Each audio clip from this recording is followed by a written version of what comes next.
terlihat berada di depan polisi, menunjuk ke arah balai kampung, dan nampaknya menantang lawannya.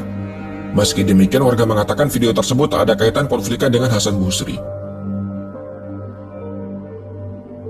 Kembali kepada pertikaian mereka, Hasan kala itu pulang ke rumah, dan kemudian berpapasan dengan adiknya Wardi. Ia mengajak sang adik untuk pulang, dan menjelaskan apa yang terjadi. Hasan lantas masuk ke kamar, mengambil 2 buah celurit. Salah satunya diberikan kepada sang adik. Namun ketika akan berangkat, sang ibu menanyakan mereka hendak kemana. Disitulah Hasan kemudian minta maaf dan minta izin. Namun sang ibu melarang mereka untuk pergi. Hasan tetap kembali meski sudah dilarang. Saat mereka bertemu, rupanya sudah ada teman-teman Matanjar, atau mungkin juga muridnya. Jika dilihat sekilas ada sekitar 10 orang. Namun yang nantinya akan turun ada 4 orang. Selain Matanjar dan adiknya Matardam, kedua orang tambahan adalah Najeri dan Hafid. Artinya akan ada pertarungan 2 melawan 4 orang. Tepat sampai di depan rombongan Matanjar, Hasan melihat mereka semua sudah bersenjata. Namun ia langsung maju dan melompat. Disitulah dimulai pertarungan mengerikan. 4 orang dari kelompok Matanjar maju. Kegelapan malam membuat semuanya nampak kurang jelas. Hanya terdengar suara mengerikan dari teriakan dan erangan. Gemertak senjata saling bertemu. Juga kalimat Allahu Akbar yang sempat terucap.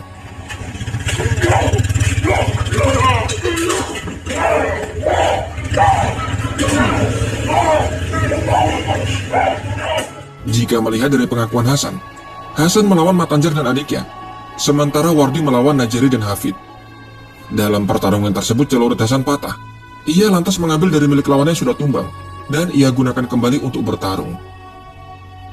Duel sengit yang terjadi malam itu membuat 3 orang meregang nyawa di tempat, sementara 1 dalam keadaan kritis, yang tak lama kemudian juga meninggal dunia.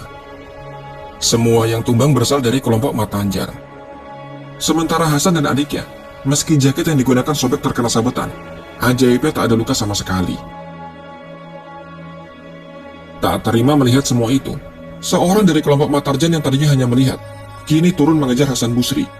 Hasan sempat mengelak, sebelum akhirnya memperingatkan orang tersebut. Orang itu mengenakan baju putih dan sarung merah, yang pada akhirnya mundur karena diancam akan dihabisi jika masih ingin berlanjut. Sementara untuk 5 orang lainnya, nampaknya sudah kabur entah kemana. Pasca pertarungan sengit, Hasan dan Wardi tak diketahui keberadaannya. Namun kemudian mereka menelpon kepala desa, yang ternyata untuk menyerahkan diri. Dari tempat kejadian perkara, polisi menyita 1 celurit tanpa selongsong, masih dipenuhi noda merah. Kemudian 2 celurit beserta selongsong, pisau lengkap dengan selongsong, celurit patah milik Hasan, serta jaket yang sudah tercabik juga milik Hasan.